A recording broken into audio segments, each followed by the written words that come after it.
Crimea always was part of Russia since Catherine the Great. Okay, she beat the Turks off and established Sevastopol, the only warm water port that the Russian Navy enjoys. So think about Victoria Noland, who was sort of the intellectual author, if you could call it that, of the coup in Kiev. Did she really think that Putin would acquiesce in NATO taking over Russia's sole naval ice-free all year round base? Well, these people are a little weird. They might have thought that since we're so exceptional, that the Russians would just say, oh, okay, bummer. But, if there's anything that any person know about Russia would have predicted was that they would at least take Crimea back. Now, how did Crimea get to be part of Ukraine? It's very simple. Back in 1954, remember Stalin died in 1953, right? Okay, so 1954, this guy Nikita Khrushchev rises to the top. He's born and bred just a couple miles in Russia proper from Ukraine, in the Russian region, but he's got really a lot of support in Ukraine. And one day he says, I think I can increase that support if I did a little ukaz. Ukaz is just a little order that kings and Soviet party chiefs can do. And I'll give, that's what I'll do. I'll give Crimea to Ukraine. Does it matter? No, it doesn't matter. We're all part of the Soviet Union, right? We're all constituent republics of the Soviet Union. It doesn't matter, right? But it gives me some political support. That's the way I interpret that. I don't know if there's a better way of interpreting why Khrushchev did that, but it didn't matter at the time. It did matter, of course, when Ukraine became an independent country. Now, what did the Russians do? Well, they said, all right, you're an independent country now, but we need that naval base. So let's sign I think it was a 50-year lease for this much money, and we'll be able to station 20 to 30,000 troops there. And so they worked out a deal. It was all very amicable, and there were the Russians in Crimea with their naval base.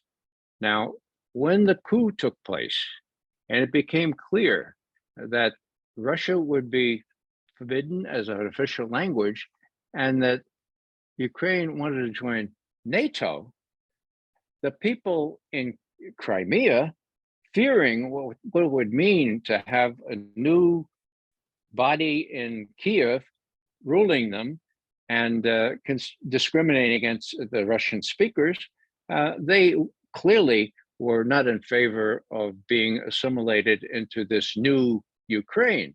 So what happened?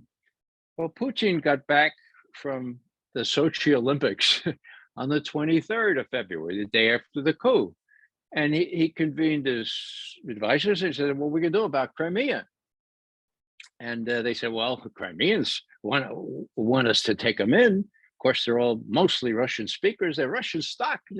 So he said, well, yeah, but how do we do that? Well, that's what Khrushchev did. He took a piece of paper and he did a little ukaz. Why don't you do ukaz? He says, well, no, I don't think we should do that. Let's have a plebiscite. And they did. And the plebiscite, not surprising, it was over 90% people wanted to rejoin Russia. And Putin approved that. Of course, a month later, they were back in Russia. And as I think I said before, Putin said, we moved on Crimea.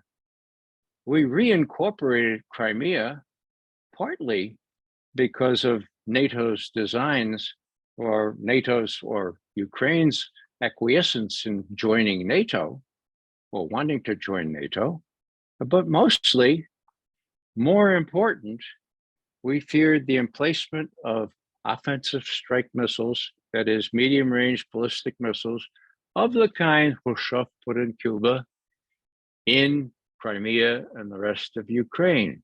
So from the very beginning, that's 2014, Putin was very explicit about his fear that this territory Crimea, the rest of Ukraine, might become host to intermediate range ballistic missiles. And indeed, when Trump got out of the intermediate range ballistic missile treaty, that enhanced their fears. And indeed, when these capsules went into Romania, they're already there. They're going into Poland. They're almost finished there. Then he extracted the promise, as I said before. Remember? December 30th, frantic call from the Kremlin. Putin wants to talk to Biden, like now. And they talk. And the readout is Joseph Biden said that the US had no intention of putting offensive strike missiles in Ukraine, period, end quote. 6 weeks later, as you may recall from earlier, 6 weeks later, what happened? Well, 6 weeks later, Biden and Putin talked again. And this time, there was not any merriment on the Russian side. There was a lot of chagrin because, as Ushakov, his main advisor, said, Biden didn't say anything about his former promise to prohibit intermediate range ballistic missiles, or what the Russians call offensive strike missiles, in Ukraine. So, you know, the Russians have been diddled. They were diddled in 1990. You know that story. Bill Bradley told it to you a little while ago. They were diddled all along on Ukraine. And finally, when Putin extracted this promise from Biden, next morning, obviously, Biden woke up and his advisor said, "You didn't really say that, did you, Joe?" Well, you can't do that. Now, Biden is not his own man, as most of you realize. So he was countermanded. And what's this look like to Putin? Who's in charge there in Washington? This is really important. Biden says he doesn't want a third world war. And yet he's got crazy admirals, people in what used to be SAC, the Strategic Air Command. Now it's the STRATCOM. People out in the 7th Fleet saying, "Oh, yeah, we got these, we got a lot of nuclear missiles. We can use small ones, or yeah, we might do it. It's almost inevitable." Now, what's Putin going to think about that?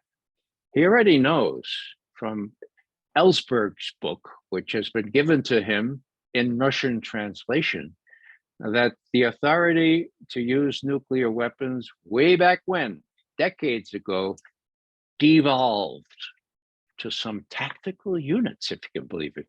Read the Doomsday Machine. Read what Ellsberg has to say about this. It's scary as hell. So if you only have a few minutes of warning time, launch to target, I mean, does it really make a lot of sense to get on the phone with Mr. Putin that, well, you know, we think this is real. Should we do?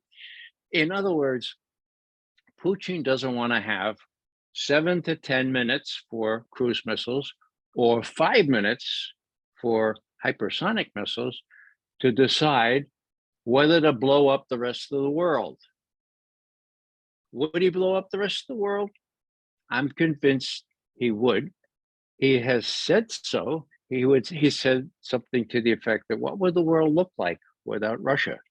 So that's how important all this is. And that's why I just hope that judiciousness prevails in Washington, and that we don't perpetrate this kind of risks so that these things are employed.